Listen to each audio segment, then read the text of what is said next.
Apocalipsis capítulo 19, versículo 1. En nuestro recorrido bíblico llegamos hoy al capítulo 19 de Apocalipsis. El tema de este capítulo es el de las bodas del Cordero y el regreso de Cristo en juicio. Pero antes de entrar en este capítulo 19 de Apocalipsis, echemos una mirada hacia atrás. El anticristo ha llegado al poder que ha establecido como dictador mundial con una plataforma de paz, prosperidad y fama. Pero en la primera parte de la tribulación, él llevó a cabo cambios radicales que parecían beneficiar a la humanidad. Él trajo una paz falsa. Todo el gobierno y la religión es controlada por él. Cuando el momento llegue, habrá un solo mundo, una religión y uno de todo. El mundo creerá que está entrando al milenio y que el mundo en realidad se está convirtiendo en una utopía. Este es el período de la gran mentira. La verdadera iglesia, la esposa de Cristo, ya ha sido quitada de la tierra antes de que comenzara la tribulación. Israel vuelve a convertirse otra vez en el testigo de Dios aquí en la tierra con los 144,000 sellados. También habrá una gran multitud de gentiles que han sido sellados para Dios. Pero en algún punto, cerca de la mitad del período de 7 años, el rey del norte se levanta contra Israel. Y Dios juzgará a esa nación como lo hizo con Sodoma y Gomorra. Si usted quiere tener un cuadro completo de todo esto, puede leer lo que dice el capítulo 38 de Ezequiel. Se llevará a cabo de la misma manera. Y esto abre las esclusas o las compuertas de la aflicción. El anticristo comienza a actuar, y el engaño, creemos nosotros, será evidente ahora para muchas personas. La humanidad agitada, bajo el control de Satanás, comienza a marchar. El mundo comienza a desintegrarse como una pera madura. El hombre de pecado, el anticristo, rompe su pacto con la nación de Israel. El Medio Oriente vemos que llega a ser el centro de la actividad mundial en este período. Babilonia ha llegado a ser la capital religiosa del mundo, y es en realidad Jerusalén que es llamada Babilonia en el capítulo 1 de Isaías. Ahora, la capital política es otra capital, como ya hemos visto. Amigo oyente, el anticristo comenzó en Roma y el falso profeta en Jerusalén. Cuando el anticristo llega al poder mundial, reedifica a Babilonia. Por tanto, podemos ver que la iglesia apóstata es destruida por el anticristo y los reyes de la tierra se mostraban serviles, sumisos a él. La antigua Babilonia, sobre el río Éufrates, llegó a ser el centro económico y político del mundo. Si unas cuantas naciones árabes pueden detener el curso de ese fluido tan precioso como es el petróleo, y al hacer eso obligar a que todo el mundo se ponga de rodillas en nuestro propio día, piense usted, amigo oyente, en lo que será cuando la antigua Babilonia en aquella misma tierra llegue a ser nuevamente el centro del mundo. La ciudad de Nueva York va a ser como un pueblito abandonado. No va a valer nada. Las grandes ciudades, como digamos Los Ángeles, o Río de Janeiro, o Buenos Aires, o Caracas, no serán ya las ciudades grandes, sino un lugar donde moren los demonios. De paso, digamos que ya están comenzando a ir a estos lugares, según nos parece a nosotros. Londres y las otras ciudades del mundo llegarán a ser pueblitos con calles empantanadas, con nativos con sus pies embarrados. Los juicios de parte de Dios caerán de manera rápida y efectiva sobre un mundo blasfemo que ha rechazado a Dios. De un solo golpe, 1/4 parte de la población del mundo es destruida. Luego, 1/3 parte es borrada. La naturaleza sufre, todo se seca, la hierba de la tierra, los árboles, los peces y el comercio marítimo. También se secan los ríos. Todo es destruido. El sol, la luna y las estrellas se ven conmovidas. Sobre la tierra se repite un desastre después de otro, pero el duro corazón del hombre aún quedará sin arrepentirse. Y él desafía y blasfema contra el Dios del cielo. Y los ejércitos marchan hacia Israel. Ruge la batalla por 3 años y medio.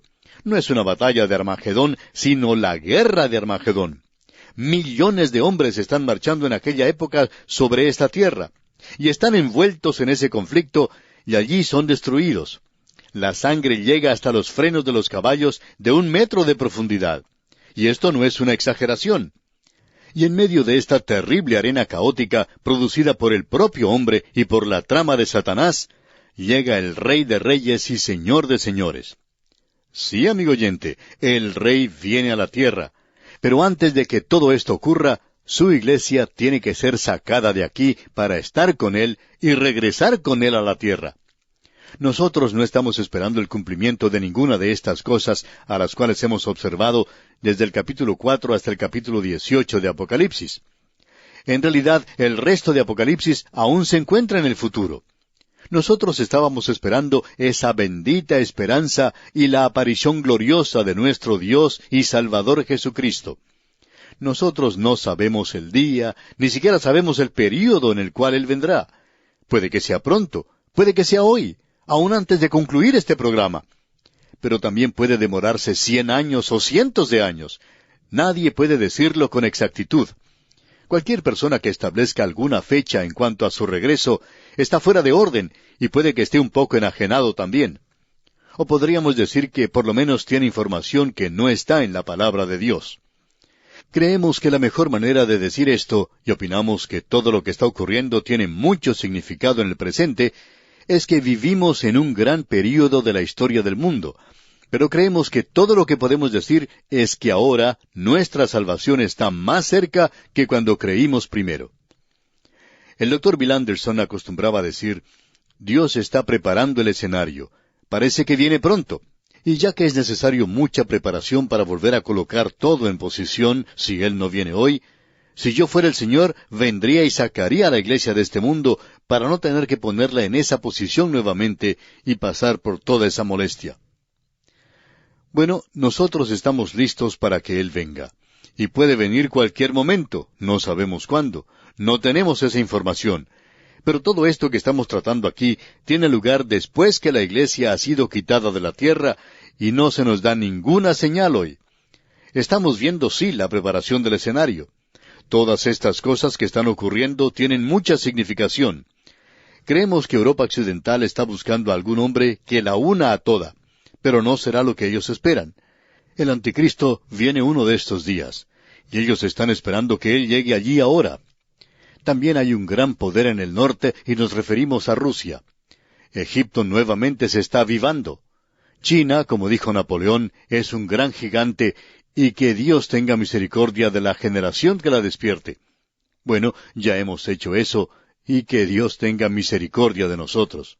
Allí es donde está la mayor parte de la población hoy. Y algún día ellos van a marchar con un ejército desde ese lugar.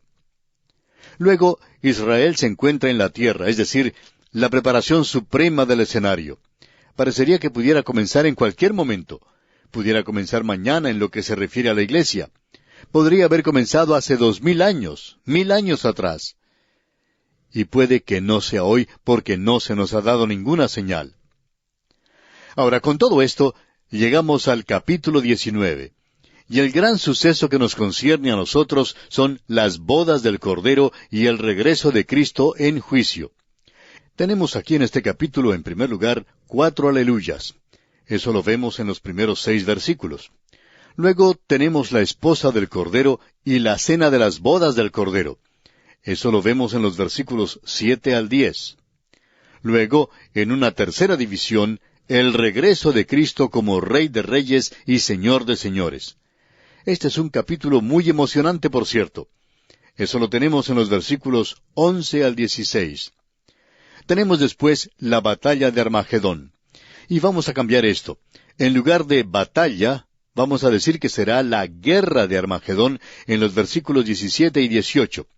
Y luego todo el infierno se desata en los versículos 19 al 21. Hay muchas cosas en este capítulo, amigo oyente, y vamos ahora a dar la vuelta a la página en aquello que marca un cambio drástico en el tono de Apocalipsis. La destrucción de Babilonia, la capital del reino de la bestia, señala el fin de la gran tribulación. Lo sombrío ahora da paso al cántico. Se hace una transferencia de las tinieblas a la luz, de la negra oscuridad de la noche a la luz blanca, de los terribles días del juicio a los brillantes días de la bendición. Este capítulo señala una bifurcación muy notable, por cierto, en el libro de Apocalipsis, e introduce el mayor evento a esta tierra, la segunda venida de Cristo a la tierra para establecer su reino. Y este es el puente entre la gran tribulación y el milenio, el reino milenario que Él establecerá en la tierra. Ahora aquí se nos señala los grandes hechos y sucesos de significación. Y las dos cosas principales centrales son las bodas del Cordero y el regreso de Cristo a la tierra.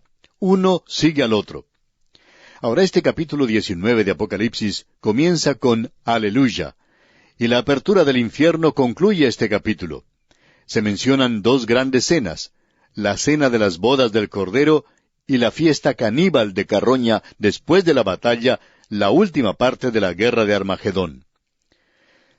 Llegamos ahora a los 4 aleluyas en los primeros 6 versículos, y ahora vamos a cantar este coro de aleluya.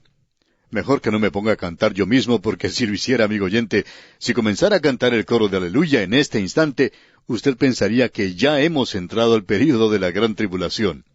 No vamos a poder cantarlo sino hasta cuando lleguemos a este punto que señala el capítulo 19. Y luego sí que lo podremos cantar muy bien. Bien, el versículo 1 de este capítulo 19 de Apocalipsis dice: Después de esto, oí una gran voz de gran multitud en el cielo que decía: Aleluya, salvación y honra y gloria y poder son del Señor Dios nuestro. Usted habrá notado, amigo oyente, cómo comenzó este versículo. Después de esto. Nuevamente tenemos esta expresión metatauta. Eso lo vimos cuando Juan nos presentó la división de este libro. Las cosas que serán después de estas cosas. ¿Después de cuáles cosas? Después de la iglesia, y comenzó allá con el capítulo 4, y allí abrió con metatauta. Y hemos estado haciendo esto desde entonces. Y aquí tenemos una progresión cronológica, y aquí tenemos una serie de eventos. ¿Qué es lo que ocurre después de la tribulación? Bueno, se nos informa en este capítulo la venida de Cristo a la tierra. Él es el único que puede darle punto final. Así es que lo que tenemos aquí nos lleva al fin de la gran tribulación y es el último suceso de ella. Juan nos dice aquí: después de esto oí una gran voz de gran multitud en el cielo. Algunos han sido agregados a los que teníamos en los capítulos 5 y 7.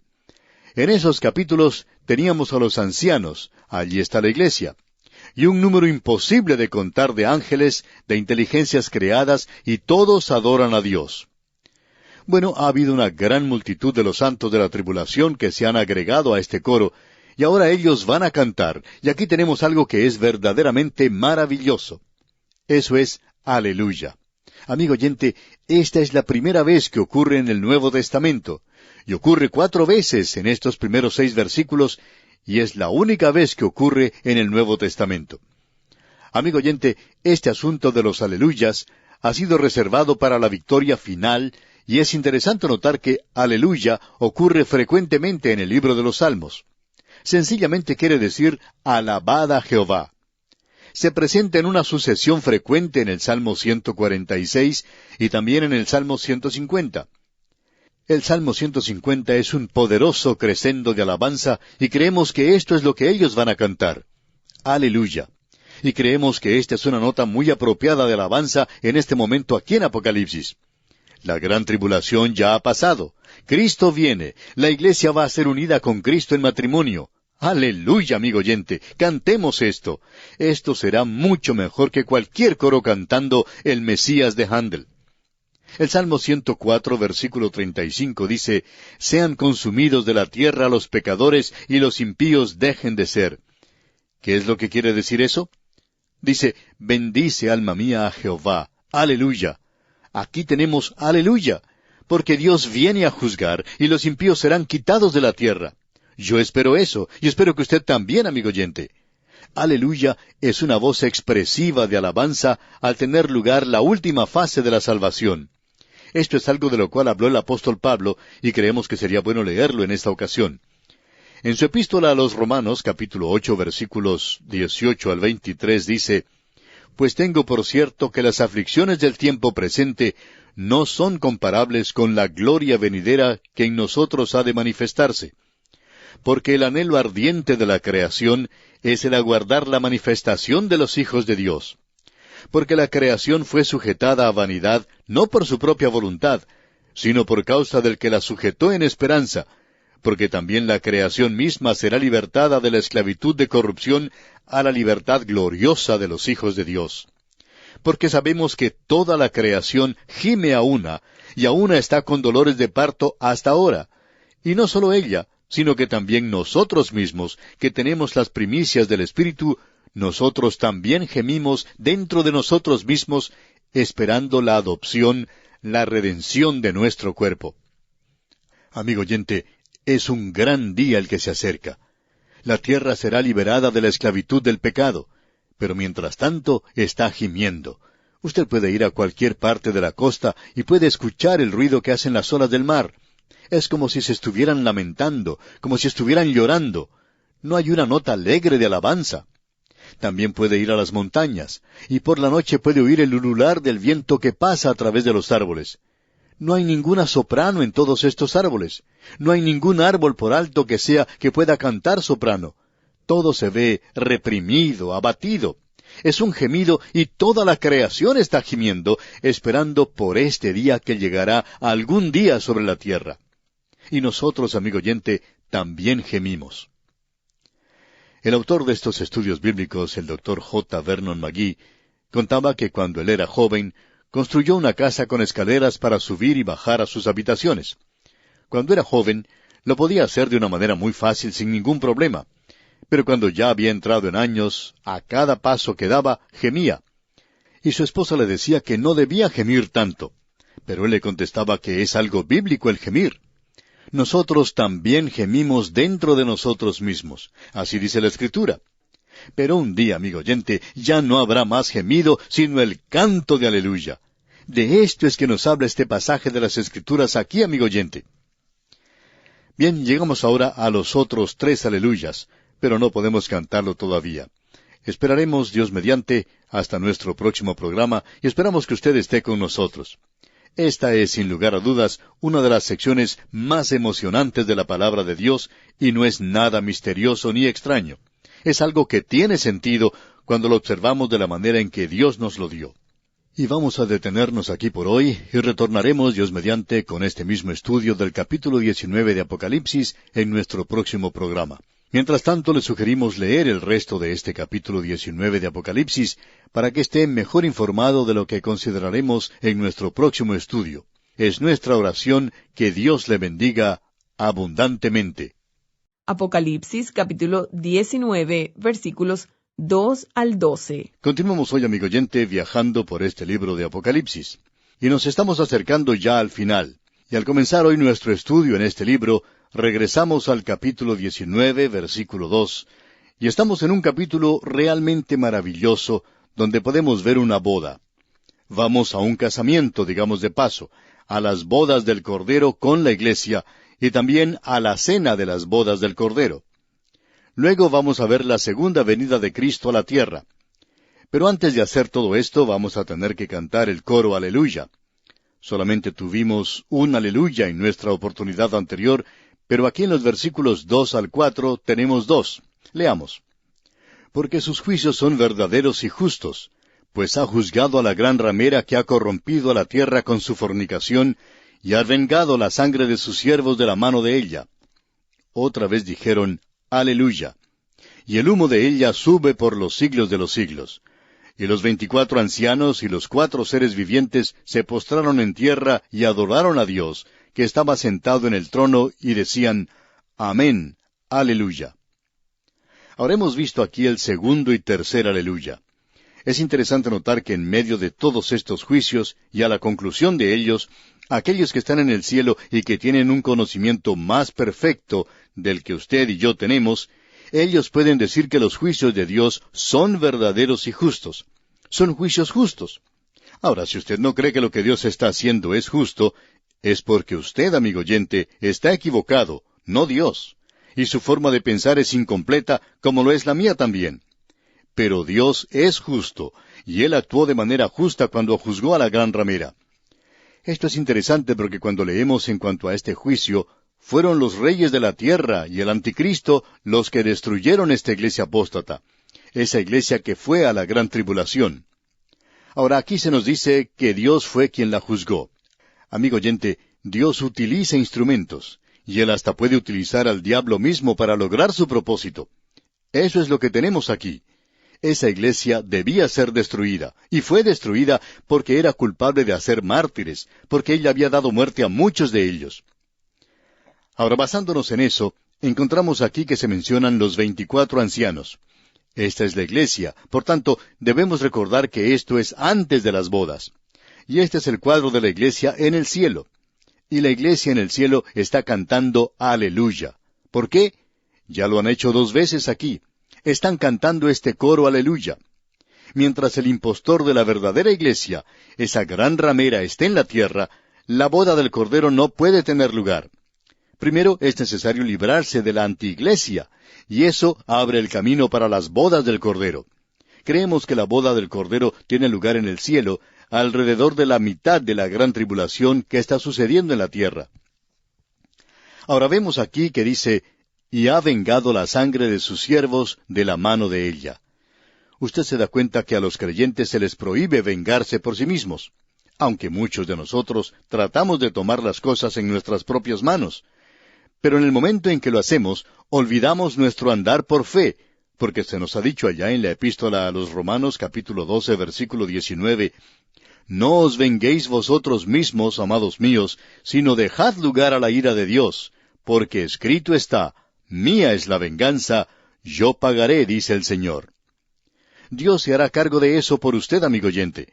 Si usted ha sido insultado, y a muchos de nosotros nos ha sucedido esto, queremos golpear en respuesta a eso. Y es natural, ese es el viejo hombre natural. Pero lo interesante es que nosotros debemos poner esto en las manos de Dios. Él no quiere que ninguno se salga con la suya. La venganza es de Él. Él es quien trae juicio sobre este sistema apóstata. Ahora los 24 ancianos cantan Aleluya por primera vez. Esta es la última vez que aparecen los ancianos porque la próxima vez veremos a la iglesia. Ya no es representada más. Ella está allí como la esposa de Cristo para unirse a Él. Ya veremos esto. Ahora en los versículos 5 y 6 de este capítulo 19 de Apocalipsis, cantamos nuestro último Aleluya. Leamos. Y salió del trono una voz que decía, Alabad a nuestro Dios todos sus siervos, y los que le teméis, así pequeños como grandes. Y oí como la voz de una gran multitud, como el estruendo de muchas aguas, y como la voz de grandes truenos que decía, Aleluya, porque el Señor nuestro Dios Todopoderoso reina. Cuando Él reine, entonces habrá oportunidad de cantar Aleluya. El llamado para alabar a Dios sale directamente desde el trono, porque el Señor Jesucristo está preparándose para tomar control del mundo. Esto es verdaderamente un coro Aleluya. Creemos que este es el himno triunfal más profundo que hemos tenido hasta ahora en toda la palabra de Dios. Nos lleva hacia ese pacto que Dios hizo con David. Dios le dijo a David que él iba a levantar a uno y colocarlo sobre el trono, quien gobernaría el mundo.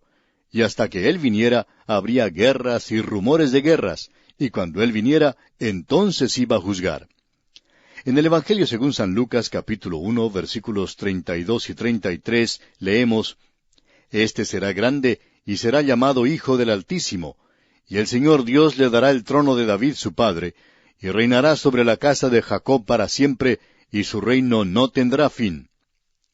Ahora Él va a venir, pero antes de que Él venga, tendrá lugar una boda, y vamos allí porque vamos a ser parte de ella.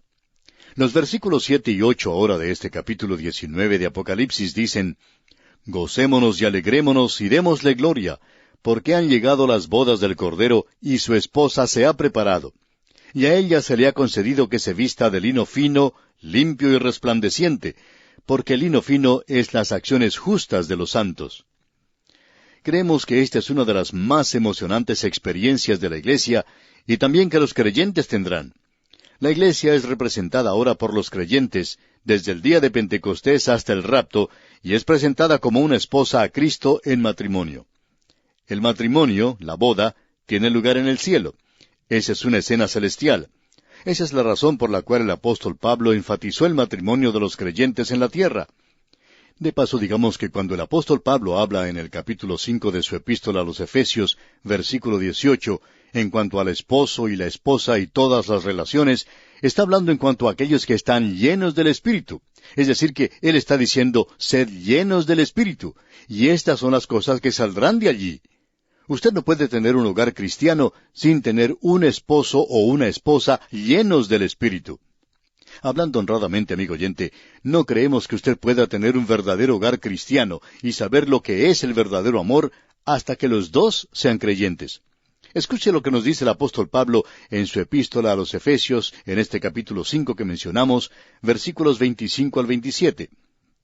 Maridos, amad a vuestras mujeres, así como Cristo amó a la iglesia y se entregó a sí mismo por ella para santificarla, habiéndola purificado en el lavamiento del agua por la palabra, a fin de presentársela a sí mismo una iglesia gloriosa, que no tuviese mancha ni arruga ni cosa semejante, sino que fuese santa y sin mancha.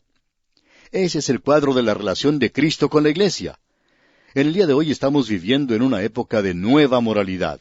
Quizá a veces parezcamos ser un poco chapados a la antigua, pero, amigo oyente, hoy tenemos una avalancha del sexo, y esta generación de hoy sabe mucho en cuanto al sexo. A veces uno se encuentra con jóvenes en la calle que no pueden controlar sus pasiones y están abrazados, besándose ante todo el mundo. Y cuando uno los ve, puede pensar, ¿qué sabe esa muchacha y ese joven en realidad en cuanto al amor y lo que significa en realidad que un hombre ame a una mujer y que una mujer ame a un hombre? Tememos que aún hoy haya muchos creyentes que no saben nada en cuanto a esto. Y debemos dirigirnos a los esposos y preguntarles si se acuerdan de la primera vez en que vieron a la que hoy es su esposa, cuando ella llegó a pertenecerle, cuando fueron unidos en matrimonio. ¿No fue ese un momento emocionante para usted, amigo oyente? Y a las esposas, cuando usted llegó a ver al que hoy es su esposo y pensó que era tan maravilloso, cuando él le abrazó, ¿no fue ese un momento excitante de veras? Amigo oyente, aquí tenemos un cuadro de aquel día cuando Cristo nos va a acercar a sí mismo, habiendo sido limpiados y purificados. Y señorita y joven varón, esa es la razón por la cual usted en este día de nueva moralidad debe llevar pureza al matrimonio también. Aquí tenemos un cuadro maravilloso de la iglesia y de Cristo que se unirán en aquel día. Es solo la iglesia.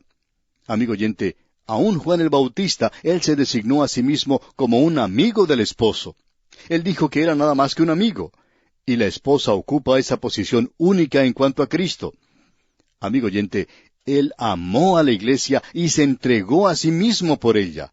Recuerde lo que él dijo en esa oración sacerdotal allá en el capítulo 17 del Evangelio según San Juan, versículos 23 al 26. Dijo, «Yo en ellos y tú en mí, para que sean perfectos en unidad, para que el mundo conozca que tú me enviaste, y que los has amado a ellos como también a mí me has amado.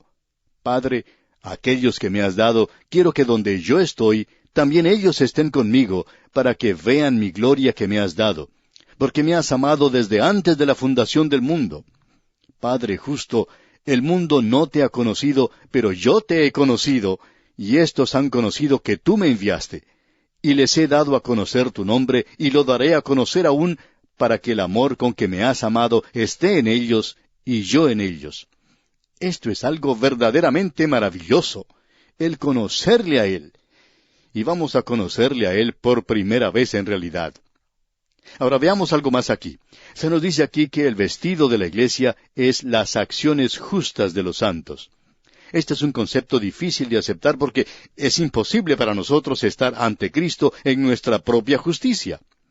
El apóstol Pablo escribió en su segunda epístola a los Filipenses, capítulo 3, versículo 9, «Y ser hallado en él, no teniendo mi propia justicia, que es por la ley, sino la que es por la fe de Cristo, la justicia que es de Dios por la fe».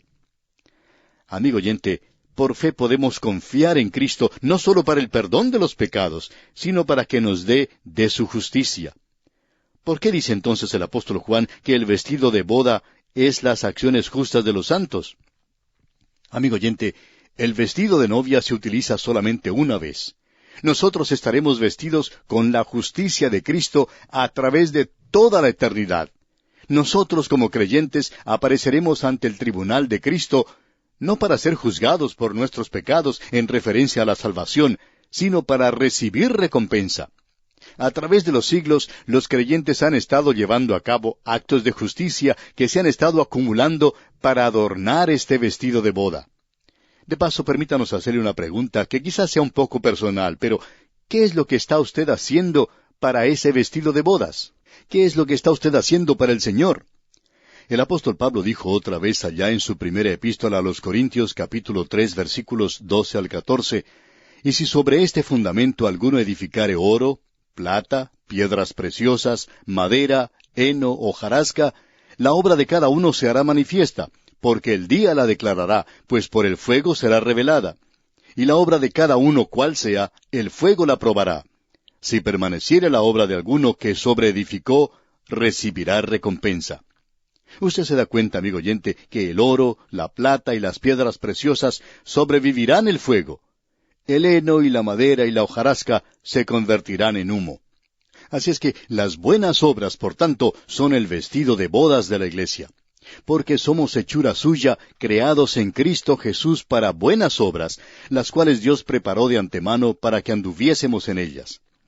Después de la boda, el vestido de boda se pone a un lado. Ya hemos visto que los ancianos colocaban sus coronas ante el Cordero, proclamando que Él solo era digno. Amigo oyente, la iglesia revelará la gloria del Señor, no la suya propia. En Efesios 2:7 se nos dice, «Para mostrar en los siglos venideros las abundantes riquezas de su gracia en su bondad para con nosotros en Cristo Jesús». Nosotros vamos a ser mostrados allí, pecadores salvados del infierno y ahora en el cielo. Nosotros no tendríamos ningún derecho allí si no tuviéramos su justicia y si no perteneciéramos a Él. Amigo oyente, la relación de la iglesia y Cristo es íntima, es diferente, es deliciosa. Ninguna otra criatura en el universo de Dios podrá disfrutar de tal dulzura como la disfrutaremos nosotros en aquel día. Ahora, los versículos 9 y 10 de este capítulo 19 de Apocalipsis nos dicen, «Y el ángel me dijo, escribe, bienaventurados los que son llamados a la cena de las bodas del Cordero. Y me dijo, estas son palabras verdaderas de Dios. Yo me postré a sus pies para adorarle, y él me dijo, mira, no lo hagas, yo soy consiervo tuyo y de tus hermanos que retienen el testimonio de Jesús. Adora a Dios, porque el testimonio de Jesús es el espíritu de la profecía». Las bodas del Cordero, y escuche atentamente, amigo oyente, las bodas del Cordero tienen lugar en el cielo, pero la cena de las bodas del Cordero tiene lugar en la tierra. Este es el cuadro que tenemos allá en el capítulo 25 del Evangelio según San Mateo, versículos 1 al 13, donde se presenta la parábola de las 10 vírgenes. Usted se da cuenta que ellas no eran la esposa. Él solo tiene una esposa, y esta es la iglesia. Estas 10 vírgenes estaban esperando después de las bodas. Amigo oyente, el esposo regresa a la tierra para la cena de las bodas, no solo para juzgar a la tierra, sino para la cena de las bodas. Y las 10 vírgenes esperaban estar en esa cena. Ahora tenemos otro cuadro de esta escena allá en el Salmo 45. Allí se ve a Cristo como rey, y allí también está la reina. No se nos dice quién es ella, pero se nos dice que las hijas de reyes están entre tus ilustres, está la reina a tu diestra con oro de Ofir. Este es un cuadro simbólico, un tipo de la iglesia. Y allí hay invitados presentes. Y las hijas de Tiro vendrán con presentes, implorarán tu favor los ricos del pueblo. Usted puede ver entonces que la cena de la boda tendrá lugar en la tierra. Israel y los gentiles entrarán al milenio, y ellos son los invitados. Y la cena de las bodas es evidentemente el milenio. Amigo oyente, aquí tenemos una cena que va a durar mucho tiempo. Al fin del milenio, la iglesia aún es presentada como la esposa. ¿Se puede imaginar usted una luna de miel que dura 1000 años? Amigo oyente, eso es solo el principio. ¡Qué gozo, qué éxtasis! El ángel coloca el sello de Dios sobre todo esto y dice, estas son palabras verdaderas de Dios. Y Juan, actuando aquí como escriba de esta escena, se siente obligado a adorar a este mensajero angelical. Sin embargo, el ángel le dice que no haga eso. El ángel no es sino una criatura. Solo Dios puede ser adorado. ¡Qué reproche el que tenemos aquí para Satanás, el anticristo y el falso profeta que querían ser adorados! Bien, llegamos ahora al regreso de Cristo a la tierra. Amigo oyente, el Rey ya viene. Pero no será hasta cuando lleguemos a este lugar aquí. Él va a sacar a su iglesia. Entonces vendrá el período de la gran tribulación. Luego será las bodas de la iglesia con Cristo. La iglesia ahora es la esposa. Ya no se llama más la iglesia. es la esposa de Cristo, y la esposa vendrá a la tierra con el rey. Y luego tendrá lugar en la tierra la cena de las bodas del Cordero. Y nosotros creemos que eso será el milenio. ¡Qué cena! ¡Qué luna de miel! ¡Qué día glorioso nos espera! Si solo pudiéramos quitar nuestros ojos de todo el lodo de esta tierra en el cual vivimos y contemplar aquellas cosas que son eternas, amigo oyente. Aquí tenemos ahora el regreso de Cristo como el Rey de Reyes y Señor de Señores. ¡Qué escena más emocionante es esta! Leamos los versículos 11 y 12 del capítulo 19 de Apocalipsis. Entonces vi el cielo abierto, y he aquí un caballo blanco, y el que lo montaba se llamaba Fiel y Verdadero, y con justicia juzga y pelea. Sus ojos eran como llama de fuego, y había en su cabeza muchas diademas, y tenía un nombre escrito que ninguno conocía sino él mismo.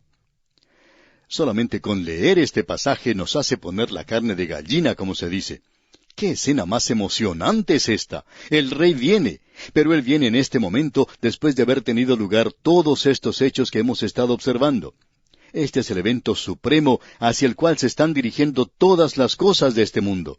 Y el contraste con su primera venida es algo realmente destacado. Veremos esto, Dios mediante, en nuestro próximo programa. Es nuestra oración que el Señor le bendiga en gran manera. Apocalipsis capítulo 19, versículos 12 al 21. Continuamos hoy, amigo oyente, nuestro viaje por el libro de Apocalipsis.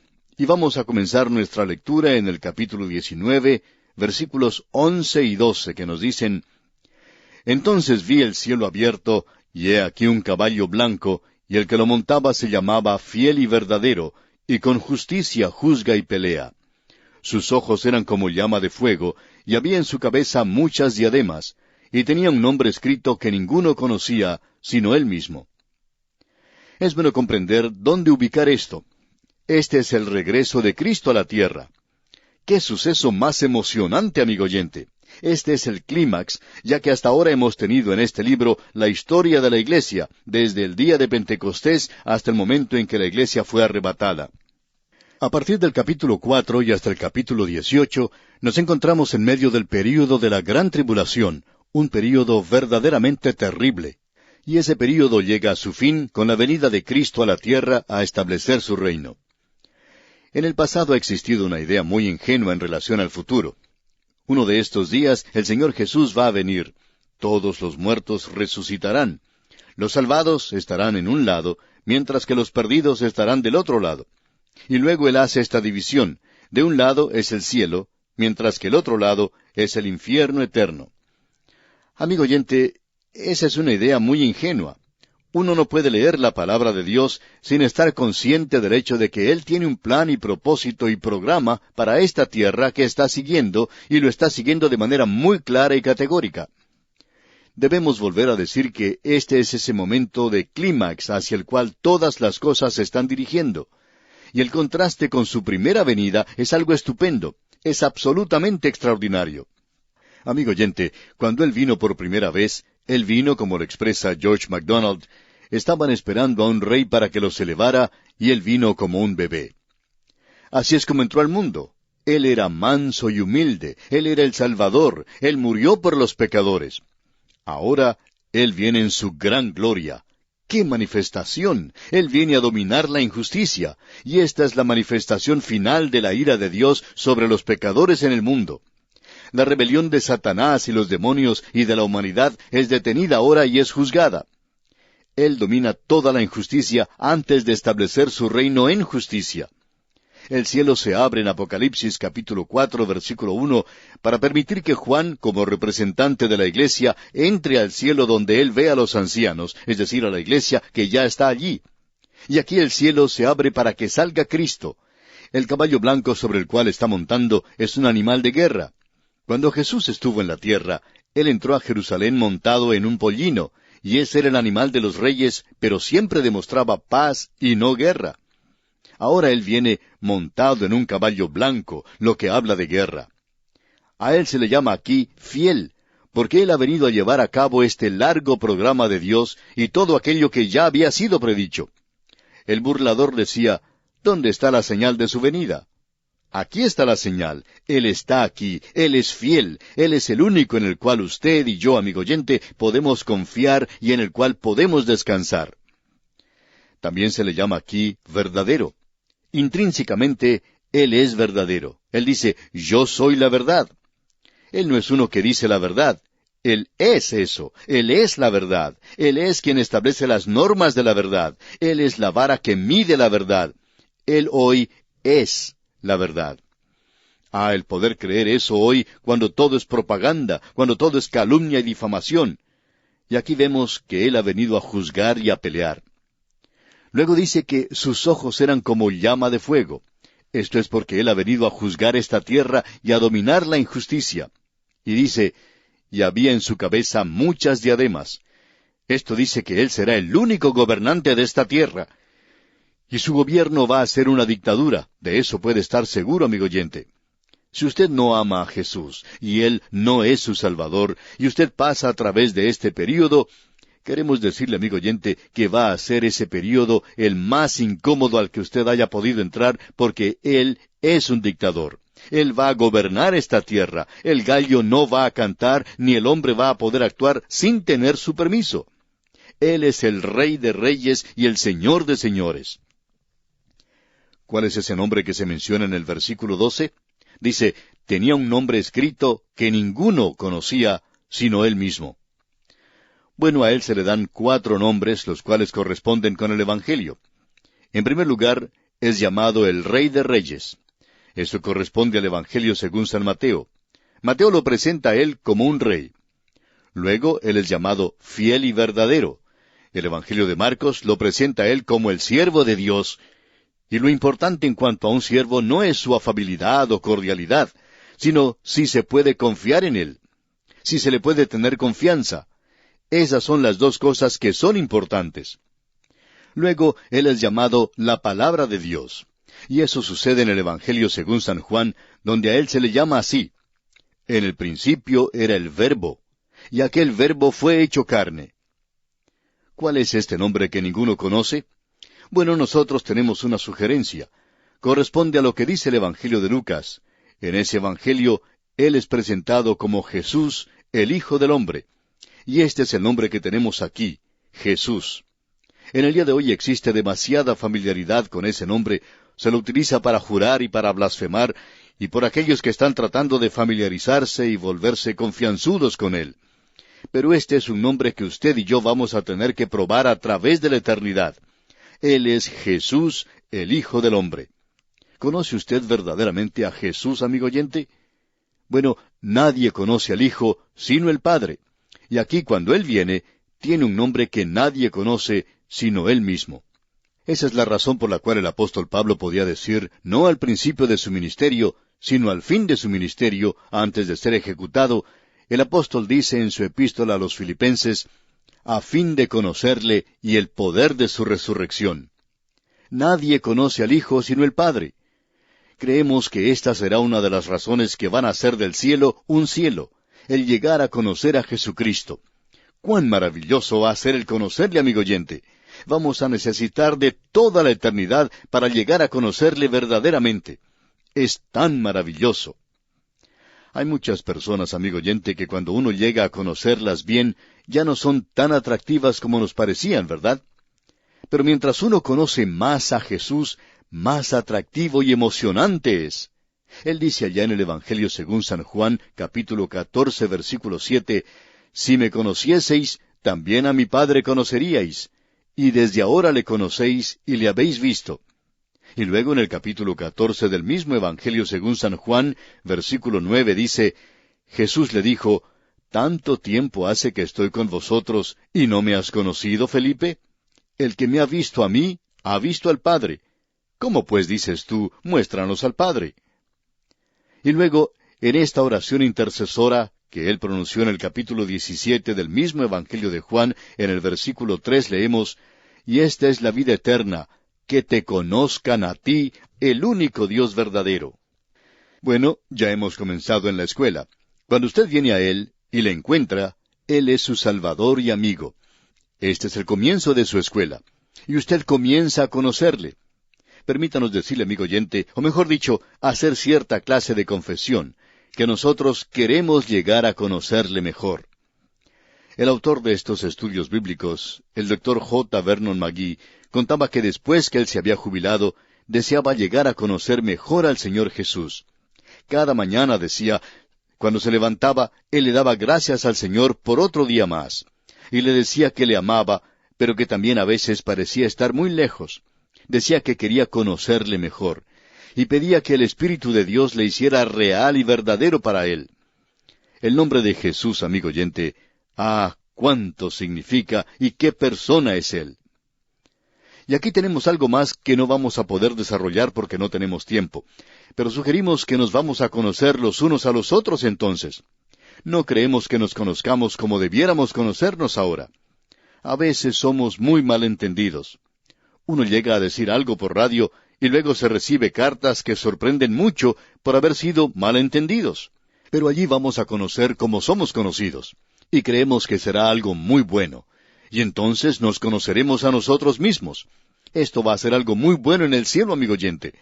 También vamos a conocer en el cielo a nuestras esposas, según creemos nosotros. Quizá en esta vida no nos conocemos bien debido a lo ocupados que andamos en nuestras actividades, pero en el cielo vamos a poder llegar a conocerlas muy bien, y eso va a ser algo maravilloso. Nos gustaría seguir hablando más en cuanto a esto, pero debemos seguir adelante. Los versículos 13 al 16 de este capítulo 19 de Apocalipsis dicen: Estaba vestido de una ropa teñida en sangre, y su nombre es el Verbo de Dios. Y los ejércitos celestiales, vestidos de lino finísimo, blanco y limpio, le seguían en caballos blancos. De su boca sale una espada aguda para herir con ella a las naciones, y él las regirá con vara de hierro, y él pisa el lagar del vino del furor y de la ira del Dios Todopoderoso. Y en su vestidura y en su muslo tiene escrito este nombre: Rey de Reyes y Señor de Señores. El versículo 13 comienza diciendo: Estaba vestido de una ropa teñida en sangre. Y también en el versículo 15 leemos: Él pisa el lagar del vino del furor y de la ira del Dios Todopoderoso. Eso nos hace regresar al libro de Isaías. Usted recuerda que en el capítulo 63, los primeros 3 versículos de ese capítulo allá en Isaías nos dicen: ¿Quién es este que viene de Edom, de Bosra, con vestidos rojos? Este hermoso en su vestido, que marcha en la grandeza de su poder. Yo, el que hablo en justicia, grande para salvar. ¿Por qué es rojo tu vestido, y tus ropas como del que ha pisado el lagar? He pisado yo solo el lagar, y de los pueblos nadie había conmigo. Los pisé con mi ira, y los hollé con mi furor, y su sangre salpicó mis vestidos, y manché todas mis ropas. Eso se refiere a la segunda venida, no a la primera venida de Cristo. Y luego se nos dice que Él regirá con vara de hierro. Eso nos hace recordar lo que dice allá el Salmo 2. Y Él llegará a ser, como ya hemos dicho, un verdadero dictador mundial. Él es aquel de quien Dios dice: Pero yo he puesto mi rey sobre Sión, mi santo monte. Yo publicaré el decreto: Jehová me ha dicho, mi hijo eres tú, yo te engendré hoy. Pídeme y te daré por herencia a las naciones, y como posesión tuya los confines de la tierra. ¿Cómo llegará a obtenerlas? Él no obtuvo eso en su primera venida. Los quebrantarás con vara de hierro, como vasija de alfarero los desmenuzarás. De eso es que nos está hablando Juan aquí en Apocalipsis. Él viene a esta tierra. El furor de su ira en su segunda venida es un gran contraste a su mansedumbre en su primera venida. Sin embargo, ambas cosas revelan la ira del Cordero. Luego leemos aquí los ejércitos celestiales. Y estos son evidentemente legiones de ángeles que obedecen sus órdenes. Llegamos ahora al fin de la guerra de Armagedón. Esta es la batalla final. Leamos los versículos 17 y 18 de este capítulo 19 de Apocalipsis. Y vi a un ángel que estaba en pie en el sol, y clamó a gran voz, diciendo a todas las aves que vuelan en medio del cielo: Venid y congregaos a la gran cena de Dios, para que comáis carnes de reyes y de capitanes, y carnes de fuertes, carnes de caballos y de sus jinetes, y carnes de todos, libres y esclavos, pequeños y grandes. Si hay un pasaje en las Escrituras que sea repugnante a la lectura, aquí lo tenemos. Usted puede notar que Dios lo incluye al fin de su palabra, para recordarnos de lo repugnante y nauseabundo que son para Él las obras de la carne. Los hombres que viven en la carne verán su carne destruida. Y esta es una invitación al fin de la batalla de Armagedón, a las aves que comen carroña, a que vayan a esta gran cena, a este banquete en la tierra, donde van a poder comer de lo mejor de la carne. Dice, para que comáis carne de reyes y de capitanes y carnes de fuertes. Es algo terrible el rebelarse contra Dios, porque Él le va a juzgar a usted algún día. Y esto revela el corazón del hombre, de lo horrible que es en realidad ese corazón. Ahora, por primera vez se abre el infierno. Y escuche lo que dicen los versículos 19 y 20 de este capítulo 19 de Apocalipsis. Y vi a la bestia, a los reyes de la tierra y a sus ejércitos, reunidos para guerrear contra el que montaba el caballo y contra su ejército. Y la bestia fue apresada, y con ella el falso profeta que había hecho delante de ella las señales con las cuales había engañado a los que recibieron la marca de la bestia y habían adorado su imagen. Estos dos fueron lanzados vivos dentro de un lago de fuego que arde con azufre. La bestia mencionada aquí es el anticristo, ese gobernante político, y también el gobernante religioso. Ambos son tomados. Y el versículo 21 nos dice, y los demás fueron muertos con la espada que salía de la boca del que montaba el caballo, y todas las aves se saciaron de las carnes de ellos. El cuadro que se nos presenta aquí es algo terrible en realidad. La bestia y el falso profeta desafían a Dios hasta el último momento. Ellos se atreven a desafiar en guerra al Hijo de Dios. Y el que está sentado en los cielos se reirá ante la inutilidad de sus esfuerzos. La rebelión del hombre contra Dios es algo absurdo, y el resultado algo inevitable.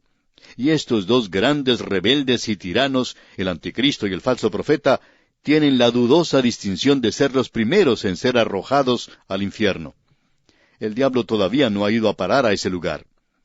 Y surge entonces la pregunta de si el lago de fuego es algo literal. Bueno, amigo oyente, queremos darle algo para pensar porque vamos a regresar a esto cuando estudiemos el capítulo 20 de Apocalipsis, el capítulo siguiente. Si esto no es algo literal, entonces demuestra que es peor, algo peor a un lago de fuego que arde con azufre. Piensa en esto hasta que lleguemos a estudiar el capítulo 20. Otra cosa para pensar es esta espada que salía de su boca. ¿Qué es esto? Cierta persona de tendencia amilenaria hizo la pregunta en cierta ocasión, riéndose de si sería una espada literal la que saldría de la boca de Jesús. Bueno, sería eso si no se hubiera presentado claramente en la palabra de Dios lo que eso es. Es la palabra de Dios, es su palabra. Porque la palabra de Dios es viva y eficaz y más cortante que toda espada de dos filos, y penetra hasta partir el alma y el espíritu, las coyunturas y los tuétanos, y discierne los pensamientos y las intenciones del corazón. Y el apóstol Pablo dice en su epístola a los Efesios, capítulo 6, versículo 17, y tomad el yelmo de la salvación y la espada del Espíritu, que es la palabra de Dios. El profeta Isaías en el capítulo 11, versículo 4 de su libro nos dice, sino que juzgará con justicia a los pobres, y arguirá con equidad por los mansos de la tierra, y herirá la tierra con la vara de su boca, y con el espíritu de sus labios matará al impío. Usted puede notar claramente que esta es la palabra de Dios, y fue la palabra de Dios la que creó este universo. Es la palabra de Dios la que le salvará. El apóstol Pedro en su primera epístola, capítulo 1, versículo 23, dice, siendo renacidos no de simiente corruptible, sino de incorruptible, por la palabra de Dios que vive y permanece para siempre. Así es como usted nace de nuevo, amigo oyente, y será por la palabra de Dios que destruirá lo impío al fin de esta era. ¿Ha notado usted, amigo oyente, que hasta este momento Satanás no está en el infierno? Bueno, vamos a ver esto, Dios mediante, en nuestro próximo programa. Mientras tanto, le sugerimos leer con anticipación el capítulo 21 de Apocalipsis, que consideraremos en nuestro próximo programa. Que Dios le bendiga en forma especial.